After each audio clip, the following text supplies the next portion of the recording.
If you don't know, my name is John Baker. I'm one of the professors in the art department here and the current director of the gallery. Tonight we're going to welcome Gabriel Moreno. Gabriel is a graduate of the art program at Knox College and has an MFA from the University of Chicago just about a year ago. So he's fresh. And when we program the gallery, we look for diversity. So that means both genders and a range of folks who represent a wide variety of communities. And we also think about age range. I wanted Gabe to show because of the work that he does, but I also wanted him to show because he's just out of graduate school, and it will give you guys a chance to talk to him about what that transition was like, what he had to do to get to graduate school, what graduate school was like, what it's like getting out, what he's doing now, all of that sort of stuff. Despite the fact that Gabe is fresh, he's already had a pretty interesting resume. One of the things I noted in particular was that a woman named Solveig Nelson wrote about his work, and Solveig is the director of the Renaissance Society, which is a museum that's highly respected across the country. So Gabe has been making significant connections. I'm going to let Gabe talk to you a little bit more if he wants to about some of the exhibitions that he's been in and how those things have happened. But without further ado, let's welcome Gabe Moreno.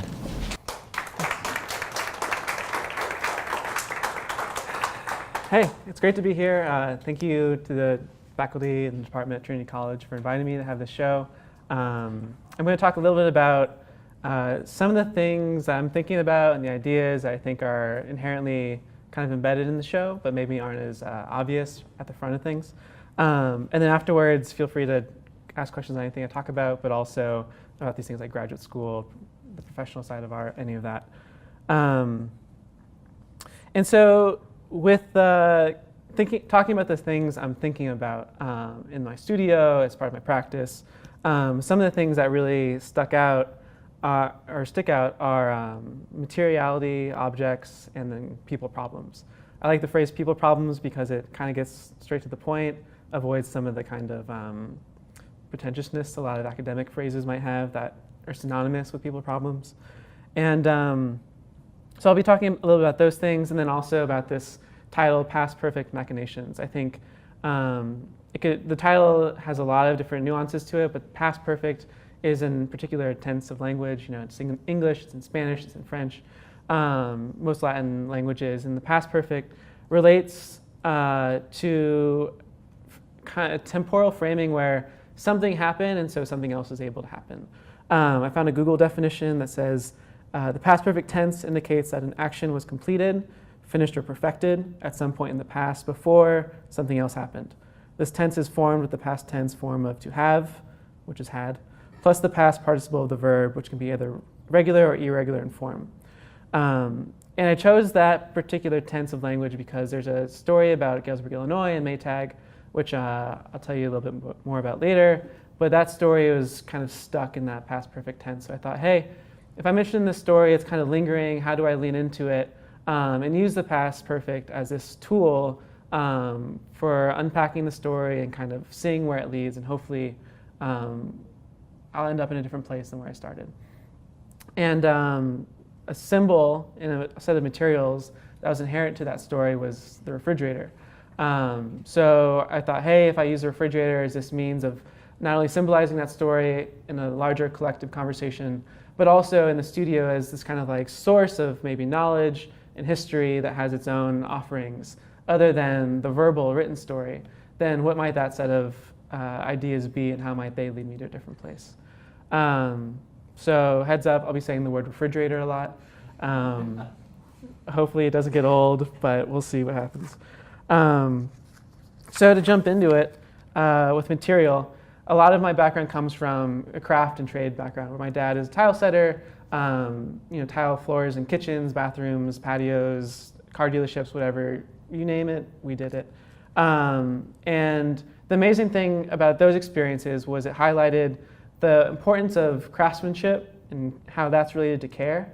And then with materiality, like how something like clay is able to become ceramic tile, eventually might become granite, and it eventually has this role in these homes that we were installing all this work in. And one particular memory was that we were out walking around after a rain, and it was like really wet and humid in the way that the middle of the Midwest gets. And my dad kind of scooped up some dirt, and he was talking about it in its reddish orangish hue, how it was distinct from the kind of black topsoil that was really fertile. And as he's talking about this reddish clay, he's handling it, and his hands are absorbing the water. And it started to hold its own form. It became a little bit more plastic. Started to like mimic his fingerprints and his handprints. And so he's talking about it, and he starts to kind of like roll into a ball and make a pinch pot out of it. And it was this moment where in like 3 minutes, something that I only understood as something that could have been stuck to the bottom of my shoe became this recognizable vessel. And it was an initial memory of being amazed at how form can transform material into something that not only is usable, but is something that we start thinking about as important in its own right. And so then, eventually years passed, and I got into ceramics and clay, and we talk about kilns, and you stick some clay in a kiln with some heat, pressure, and time, it becomes a tile that is hard, it's durable, it ends up in someone's shower. And so I'm like, all right, from clay to tile to showers, that's pretty cool. And then we talk about, as we're making a granite countertop, clay being sucked into the earth and being put under such heat and pressure for such extraneous amounts of time that it became granite and marble and diamond even. And so I was like, wow, this is blowing my mind. I'm touching this piece of granite that came from Brazil that was in the earth for who knows how long, and no two slabs look the same. I'm polishing it, I'm installing it in someone's home, and it just becomes their countertop where they can do whatever people do in their kitchens. This feels like both surreal, but also like awe-inspiring. Surreal in both how it was kind of like banal and everyday in the way that countertops are, but also, awe-inspiring in the way this thing was the fruit of the earth. So in that way, I came to know material is this thing that could speak on its own, that had its own body and identity, and radiated stuff before we even did anything to it. And then about the care and craftsmanship part. Some of the time, we would go into homes, and a conversation with a customer might be like, well, hey, what do you do in your kitchen? What does the kitchen mean to you? If you are the kind of person where you host dinner parties in your kitchen but you never cook, then you probably want a really snazzy looking kitchen. If you're a person where your family lives in the kitchen, where you're cooking 3 meals a day, everyone's doing homework, you're doing laundry, you're having people over, then the kitchen is kind of the center of your life. It's the center of your hearth or something. And so then from that kind of conversation, we might say that from the conversation itself, we would imagine a new thing that never existed before, and as a craftsman, we would bring that into existence. And so that conversation took care, and then the installation took care. And I think care is important because someone who never even met me might say, hey, this countertop or this floor was done incredibly well, and I respect that. And I feel like this world is a little bit of a better place because of it. So we could take care of our neighbors through materials, was what I learned from that. And so sometimes I like to nerd out about the relationship between the granite countertop as a craft object, the materiality, and then like a master craft object we might all recognize. There's a potter, his name is Shoji Hamada. He was born in like 1890s, died in 1970s, Japanese. And one of the things I recently encountered of his was that he made this paper that was made during monsoon season. So the atmosphere was at a much higher humidity level than normal throughout the year. And there's this note in this paper, the paper was part of a manuscript that he had made. And that note said, this was during this particular monsoon season. Because it was so humid, the pulp in the paper had to take a longer time for the humidity and the water to evaporate. The varnish applied took a longer time to dry, and the color and the texture are different because of that. And it was amazing because I was starting to think about atmosphere and paper as being integrated into one another, and the paper coming from the atmosphere. And I was like, kind of, duh, that's always been the case. That's why museums go to such extents to keep their paper from turning yellow. It's refrigerated and all this stuff. But I was thinking about it in a way where it was much more expansive than I normally might. And there are two conclusions I came away with from that. If paper is this direct product of kind of material and environmental conditions, then the craftsman is this person who can kind of mobilize processes that brings those conditions together and makes a thing that's recognizable as paper. And then two, if we can say once the paper has been made and we're looking at it, the conditions of the world become visible through the paper itself, because the paper is this kind of talisman to the world it came from. And that's exciting to me because it means that a certain kind of world had to exist for this object to exist the way it does. And so I was like, well, things that look differently must come from a different looking world then, right? And this is where refrigerators enter. So it's an object I'm interested in because we all use them every single day, both in the refrigerator that contains our food, but also as a technology. Refrigeration is the HVAC system, it's the air conditioning, it's the sweat on your skin, it's this method of cooling by dispersing heat through thermodynamics, through liquids and all this stuff. But there are two things I want to talk about in regards to refrigerators today. One, the who behind the refrigerator, who makes it. Is that a lone craftsperson or is that not? And then two, the conditions that I'm kind of thinking about that make these things end up looking quite different from normal. So to start with that first point, the craftspeople, about the people problems. In Galesburg, Illinois, it was a town where industrial manufacturing was much of the economy for about 100 years. Some of the major plants were Butler Steel, Gates Rubber Company, and the Maytag Refrigerator Company. And those started to leave in the early 2000s. Some of them moved jobs somewhere else. Some of them moved plants to a different city, different country. And so it was this thing that was happening, and I was quite young. I didn't really plan on going into manufacturing. My parents didn't work in it. It didn't feel like something that was super pertinent to me. But as I grew older, it was this story that everyone told that explained why the town was in the shape that it was, and then why it would also remain that way in perpetuity. So, in a town where people made things and prided themselves on that, when you took those jobs away, they're like, well, we don't really know what we do anymore. We know we lost these things, so we'll talk about loss. And that's our new identity. And that's a gross summary, but that's kind of it in a nutshell. And so when that story stuck, I was like, well, I don't feel like that's the entire truth. How do I lean into that in a way where I say, yes, we lost some things, but also there were some other things that were gained along the way. And in a particular story that always sticks out is about the last day that the refrigerator plant was open, and how everyone who was on that assembly line decided to buy the last refrigerators that had been made. They bought 3. They kind of got together at the end of the line, took them off, and after buying them, they decided to write on them with Sharpie marker. They wrote their names, and then they also wrote, let me see, where it is. This is what they wrote. They wrote, "The last top-mount refrigerator produced in Galesburg, Illinois, with pride by members of IAM Local 2063, September 14th, 2004. Top-mount refrigerator is the object, Galesburg, Illinois is the place, made it with pride. IAM Local 2063 is the local union." And I'm remembering I have pictures now. Here's some stuff I've made. Here's granite. There's Soji Hamada doing his thing. Maytag workers. Maytag woman. Maytag sign. Maytag refrigerators. And so these are the refrigerators. And I think for the most part, they didn't really have a home. They just kind of moved around into people's garages. their homes. There's Lindstrom's appliance store where it lived in for a little bit.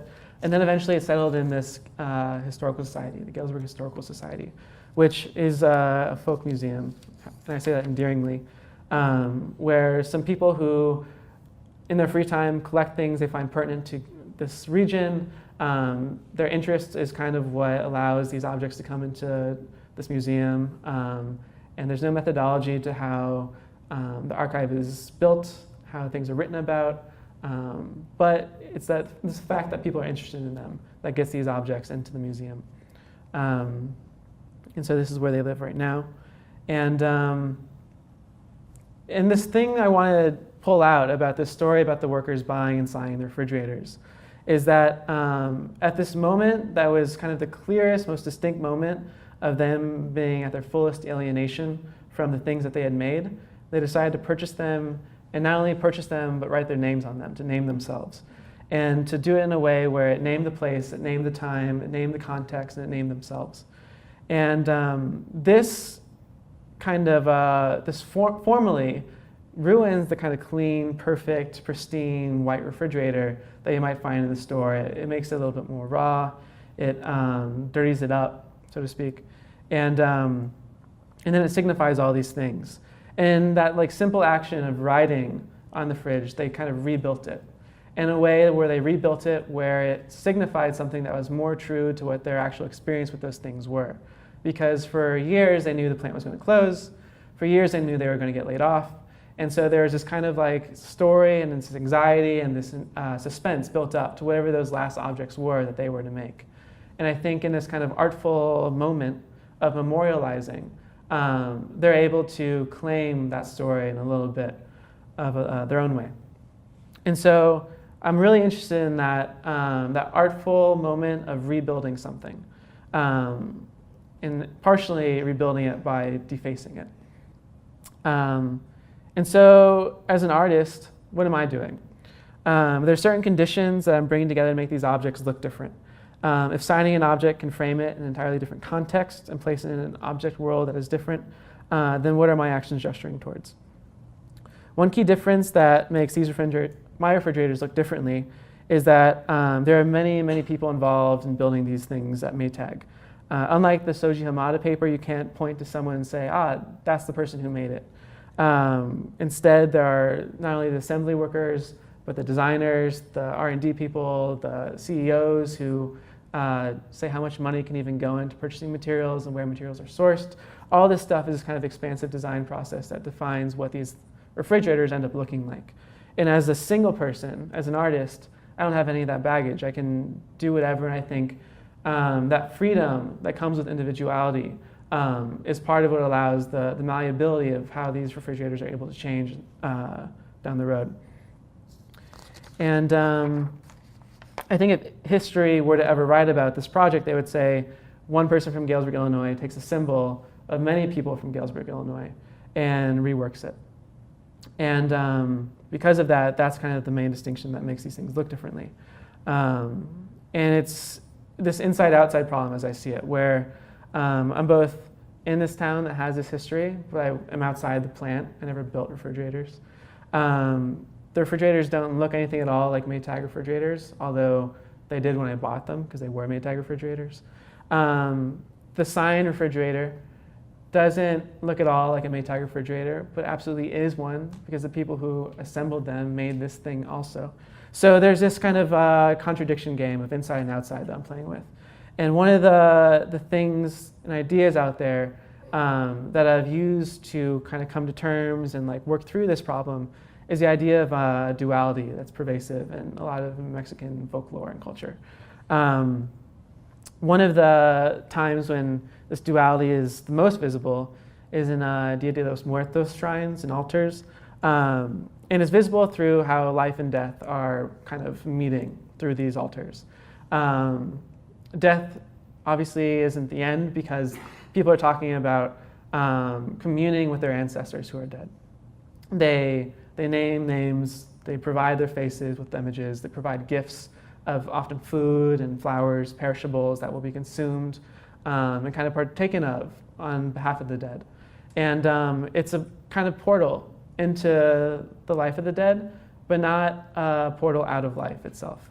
So it's this moment where, through memorializing, life and death are able to convene. And so a sweet and imperishable thing like a popsicle might be both a personalized gift, but also a symbol of life. And if we understand life and death as to be part of a whole here, what is that whole? You know, it could be something divine, it could be something cosmic, it could be something earthly.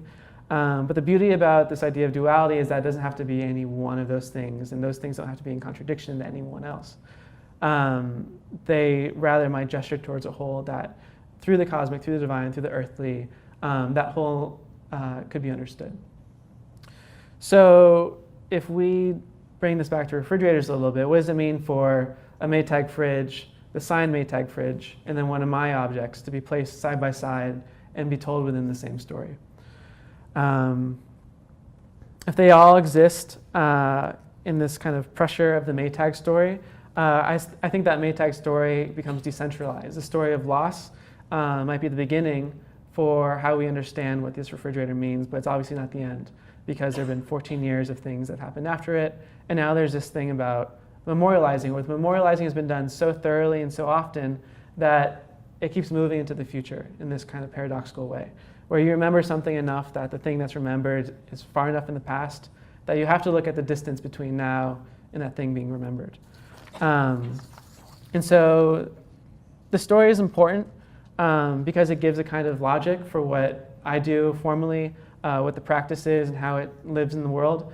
But some things that have been the most important is this kind of process of deconstructing these objects. And through that deconstruction, something else might be generated.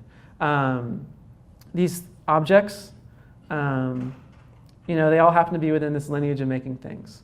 And then making things from other things. And then making things from those things. And so there's this way that there's this not copying, but this regeneration happening. And I think the larger thing that kind of becomes is not just the collection of all the different things, but the things between the things. In such a thingful world, I like to think that what looks different, what feels potent, is important, because that distinction allows for us to recognize and locate where we are. Difference highlights distinctions between things. Interactions between different things makes it possible to visualize whatever that largest thing is, rather than negate the importance of something because it is different. I think that has a lot of implications, but one of the clearest examples I see it playing out is the Soji Hamada paper is different from the atmosphere, but it doesn't mean the atmosphere and the paper are separate. So wrapping this up, what is the thing that this show points to? I think it points to loss, it points to mummification, it points to scrap, it points to a destroyed object somehow breathing. It points to expiration, it points to failure, a preservation of the world of the dead. But these things also give way to that memorial impulse, an impulse completely shared with the signed refrigerators and only possible because of loss. The memorial impulse helps it enter a tradition of shrine making, of requiems, of duality. Memorializing activates an emotional charge that seems to carve out a separate time for reflection, perhaps even mourning. In this charge, there is energy, as drawings, scrap refrigerator slabs that are hung on the wall are drafts for some things to come next. They are optimistic in their ability to expose the hidden backside of a fridge, and perhaps because we can look at something that was once hidden, we can think things that once were before thinkable. Inside one fridge is a shrine of photos gesturing to the history of Galesburg, Illinois, but also a history of farm workers, farm worker activism, farm work for the sake of farm work, of manual labor turned into political labor, and then manual labor important for its own sake. If the refrigerator with the images in it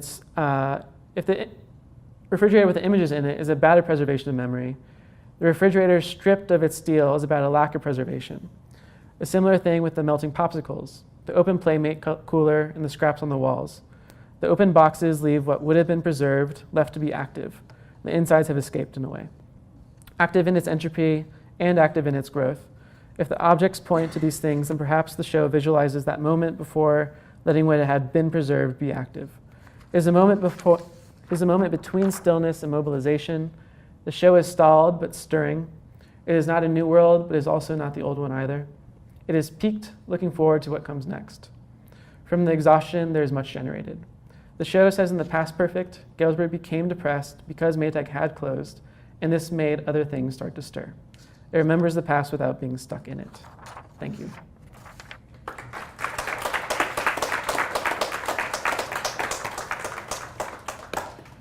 So questions? Maybe some answers. We could start with grad school and what that has done to my thinking. So U of C is a pretty heady place, and that's part of why I applied to it. In undergrad, I had a lot of experience making things that were really had a lot of formal conversation around them, were really important to understand formally. And I think part of that desire to do formal things was coming out of that kind of craftsmanship background I was talking about. And then I looked to the U of C as a place where I could kind of study philosophy, history, theory in a way where that was the main source of conversation. Form would influence that conversation. There's a way that whatever I made was going to kind of immediately be placed in the context of history and theory and philosophy. I'm glad I went there, but it's not the place I would want to linger for the rest of my life, because I think grad school has a way. I think this is about grad school, not necessarily the U of C, but grad school is a way of questioning everything you do in a way that's productive for 2 years, as a way of having those people who are questioning everything you do kind of get their voices lodged in your head so that you're thinking about them years after the fact.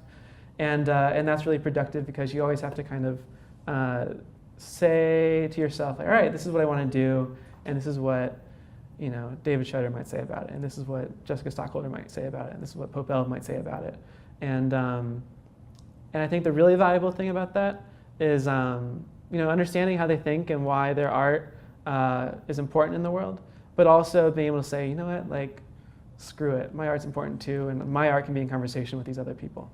So I think when looking to grad school, if that's the thing you want to do, whether it's in art or some field of design, whether it's in social sciences or whatever, look to those people that you kind of want to have lodged in your brain and who your work might eventually be speaking to. Other than that, it's a pretty good time.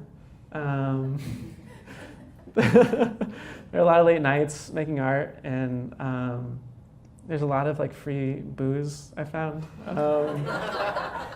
Somehow that lubricates the creative juices. So self-constraint is important. But yeah, there are so many MFA programs out there, and I think another thing to think about is like debt. That's not fun. How much debt are you willing to go into, and why? There are a lot of good programs out there that will give you a full ride. There are a lot of amazing programs out there that will land you with $100,000 of debt. And I found a program that was somewhere in between those. More towards the free ride part. But professors are a great resource for figuring out which programs are good for your kind of art, which are affordable, and which have the best faculty and all that stuff. Yeah. How has your work changed since school, and were you always interested in materiality or topics? So I've always been interested in materiality, and I think the background in clay got me really interested in that, and I think with that became kind of an obsession with form, where with ceramics it's all about creating the vessel, creating the form, and thinking about function and how it works with someone. And I think because of that, I felt a little lapse in the more conceptual side of things.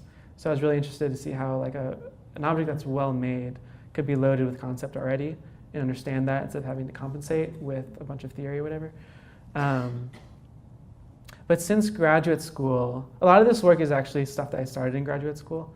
And a show is an amazing place to display all that as a body, especially your solo show.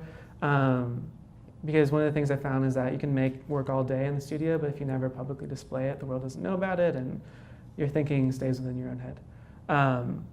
So showing this as this kind of culmination of thinking that happened in grad school has been important. Some of the stuff that's changed though, I wasn't making big wooden, jointed things in grad school. A lot of that came out of a desire to take those experiences in grad school and then kind of return to some of my more initial places of carpentry and ceramics and craft. So yeah, I'm going through a period where I'm starting to kind of mingle whatever happened in grad school with what happened before. It's interesting to see that piece in the exhibition, the big wood piece, Mhm. because when I look at this work and engage, I think about like sort of digging and excavating and kind of peeling back the layers of an onion to try to find like Mhm. the naked robotic core of the object, or like the soul of the object, or something like that, right? Mhm. In terms of wrestling with the individual component pieces, and then so there's not, at least on the surface, a kind of building back together, right, or Mhm. a kind of production of something Mhm. that's unique.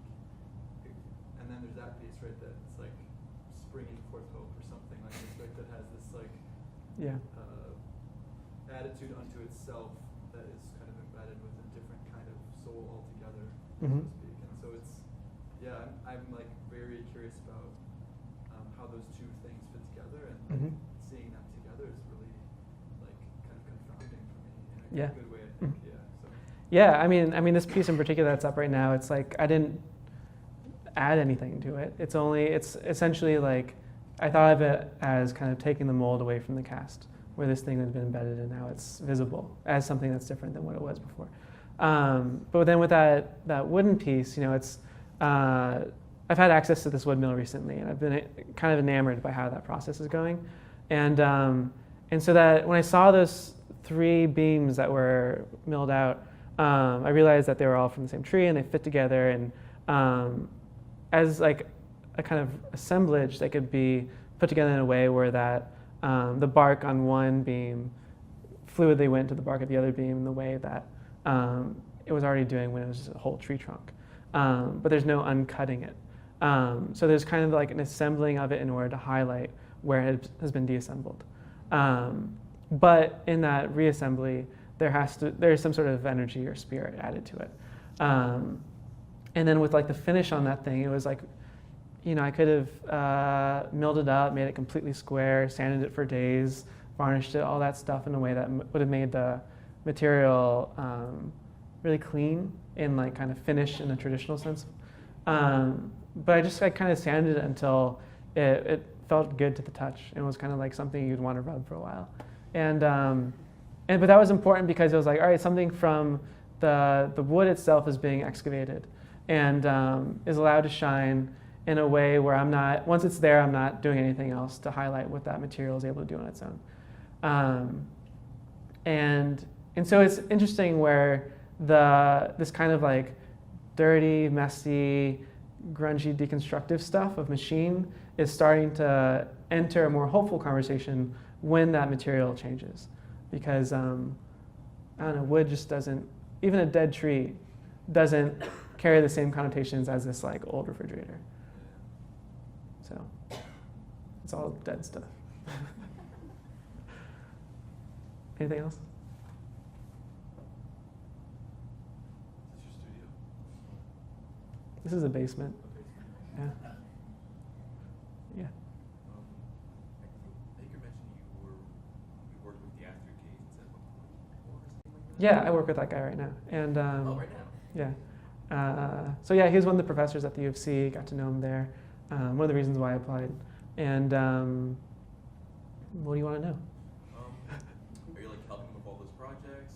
Like, like. So I found that when you work for him, you do what he wants when he wants, which is a great way to learn.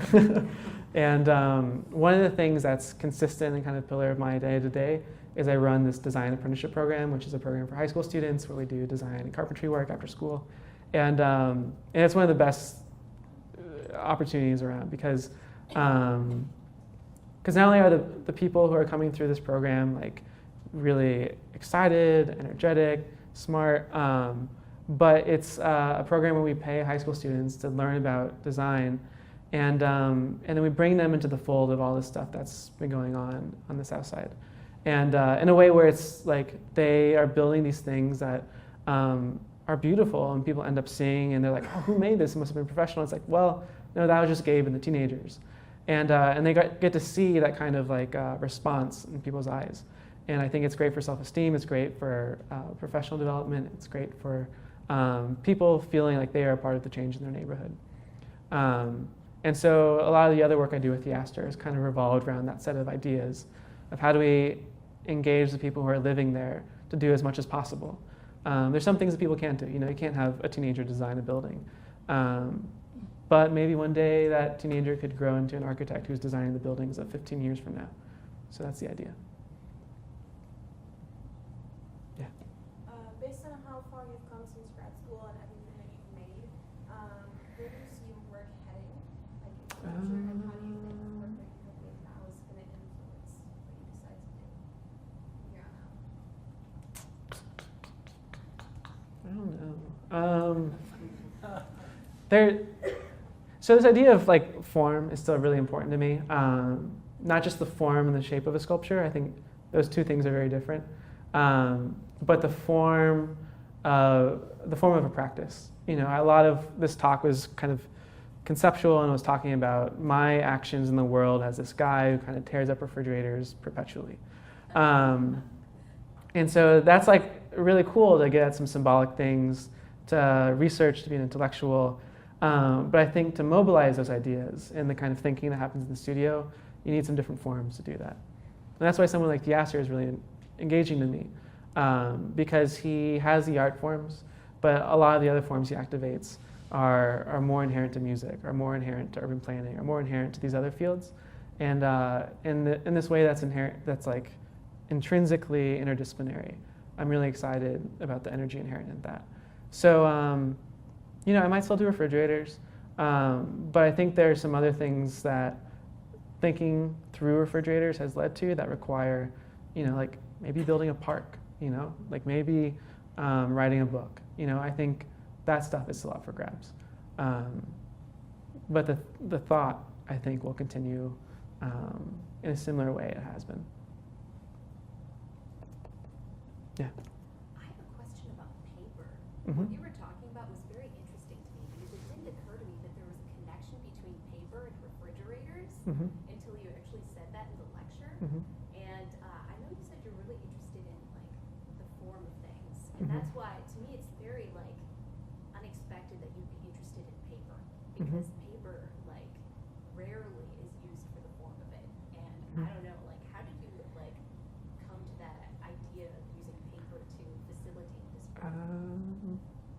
Well, it was like I picked up the book because I like books, and then I realized that there was that note there. I read it, and it blew my mind in the way that stuck. And so I actually haven't done any work with paper, except for in undergrad. I did a lot of work with cardboard, and a lot of cardboard.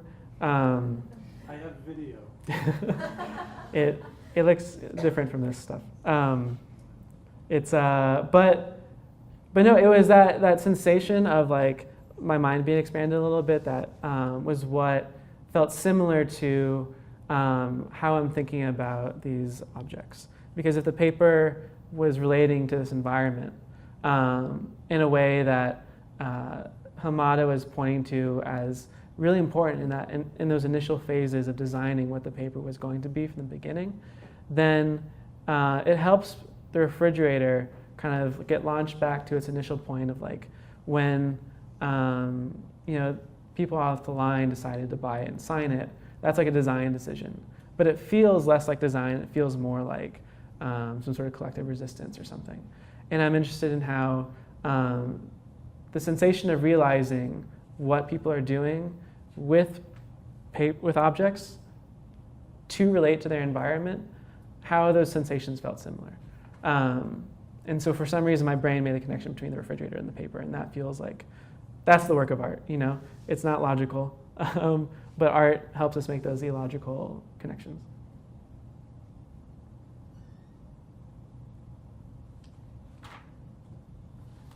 So, if you have other questions that are burning, but you're not brave enough to ask them in a group, you can talk to Gabe after reception. And there's food, and let's thank Gabe. Thank you.